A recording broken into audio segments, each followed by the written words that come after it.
Good morning dear student. आज हम पढ़ेंगे समान ज्ञान, पहला अध्याय, और चैप्टर का नाम है हमारे प्रमुख आदर्श। प्रमुख आदर्श किसे कहते हैं, आइए इसके बारे में पहले समझते हैं। ऐसी बात, गुण या कर्म जिससे जनहित हो, जनता को प्रेरित करे या सही मार्ग दिखाएं, ये सभी तथ्य आदर्श हैं।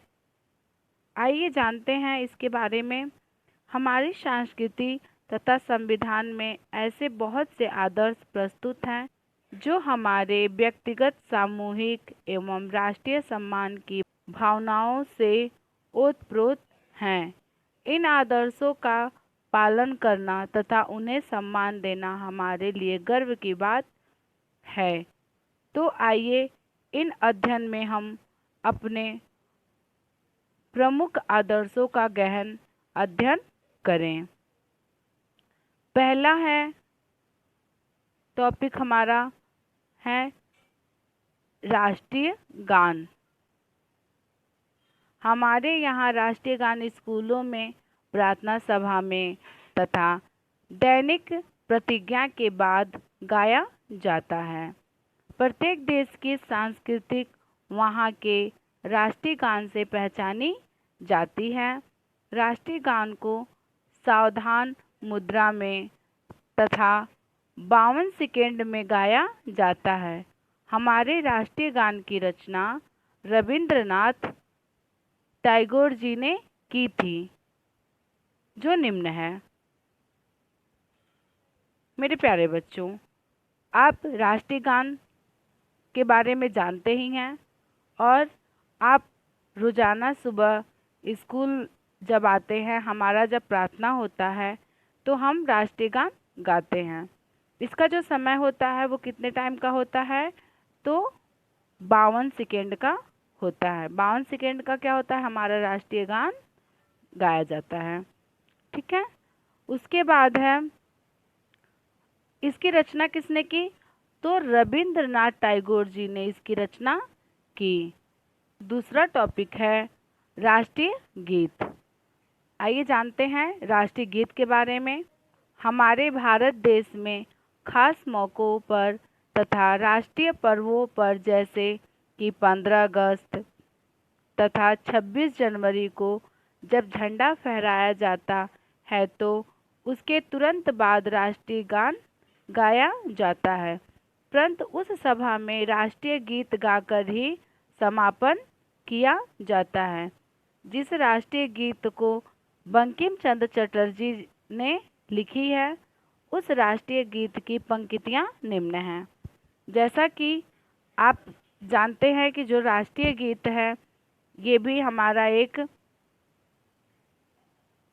राष्ट्रीय पर्वों पर गाए जाने वाला गीत है, जिसे हम किसी भी शुभ कार्य जैसे 15 अगस्त, 26 जनवरी आदि समय पे गाते हैं, उस प्रोग्राम के समाप्ति पर। और इसको किसने लिखा है, तो बंकिम चंद्र चटर्जी जी ने लिखा है राष्ट्रीय गीत। उसके बाद है तीसरा राष्ट्रीय ध्वज। आइए हम जानते हैं राष्ट्रीय ध्वज के बारे में। प्रत्येक देश की पहचान उसके ध्वज से होती है ना। हमारे देश की पहचान हमारे राष्ट्रीय ध्वज यानी हमारे तिरंगे से होती है।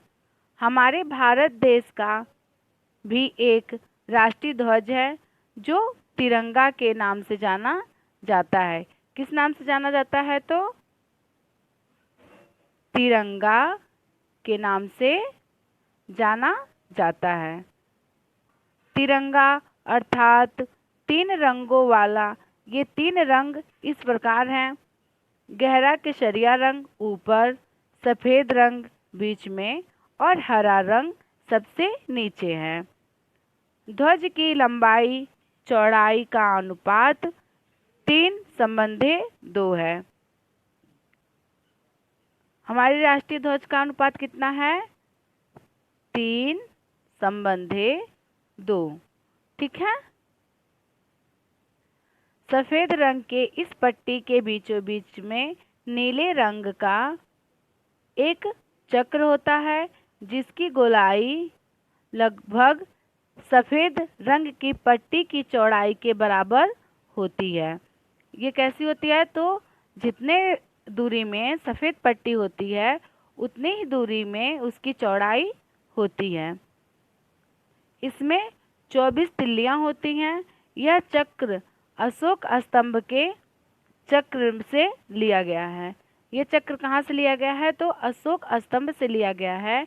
और इसके अंदर की जो तिल्लियाँ होती हैं वो कितनी होती हैं? तो 24 तिल्लियाँ होती हैं। ठीक है। अब आइए हम जानते हैं चौथा, ये भी बहुत इम्पोर्टेंट है, राष्ट्रीय चिन्ह। राष्ट्रीय चिन्ह क्या होता है आइए जानते हैं। हमारे भारत देश का राष्ट्रीय चिन्ह अशोक है। सारनाथ स्तंभ से लिया गया है। मूल स्तंभ में सबसे ऊपर एक दूसरे की ओर पीठ किए हुए 4 सिंह हैं। इनके नीचे घंटे के आकार के पद्म के ऊपर एक चित्र बल्लरी में एक हाथी, चौकड़ी भरता हुआ एक घोड़ा, एक सांड तथा एक सिंह भी उभरती हुई मूर्तियां हैं जिसके बीच में चक्र बने हुए हैं। इसकी एक ही पत्थर को काटकर बनाए गए इसी सिंह स्तंभ के ऊपर धर्म चक्र रखा गया था। जो ये राष्ट्रीय चिन्ह है वो कहाँ से लिया गया है? तो ये सारनाथ के स्तंभ से लिया गया है। और इसमें मूल स्तंभ में सबसे ऊपर की ओर सिंह हैं जो एक दूसरे की ओर पीठ करके बैठे हुए हैं। सिंह जो संख्या है वो कितनी है? 4 है। जिसके नीचे एक घंटे के आकार का जो पद्म बना है उसमें हाथी, चौकड़ी भरता हुआ घोड़ा, सांड, सिंह आदि चीज़ों का भी चित्र क्या हुआ है? उभरा हुआ है। और जिसके बीच में क्या है? चक्र बना है। जैसा कि अभी हमने सुना पढ़ा ना कि तिरंगे में भी एक चक्र है, उसी तरह से इस राष्ट्रीय चिन्ह के बीचों बीच में भी चक्र बना हुआ है। और ये जो राष्ट्रीय चिन्ह बना हुआ है ये एक ही पत्थर को काट के बनाया गया है।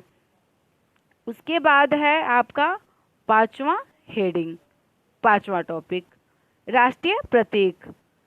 इन आदर्शों के साथ ही हमारे भारत देश के कुछ राष्ट्रीय प्रतीक भी हैं जो हमारी सांस्कृतिक विरासत से जुड़ी हुई है।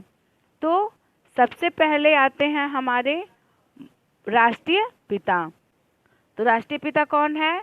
महात्मा गांधी हमारे राष्ट्रीय पिता हैं। उसके बाद दूसरा है राष्ट्रीय फूल। राष्ट्रीय फूल क्या है? तो राष्ट्रीय फूल कमल होता है। उसके बाद तीसरा है राष्ट्रीय पशु। तो राष्ट्रीय पशु क्या होता है? तो राष्ट्रीय पशु बाघ होता है। उसके बाद है राष्ट्रीय पक्षी। राष्ट्रीय पक्षी मोर है। और राष्ट्रीय खेल हॉकी होती है।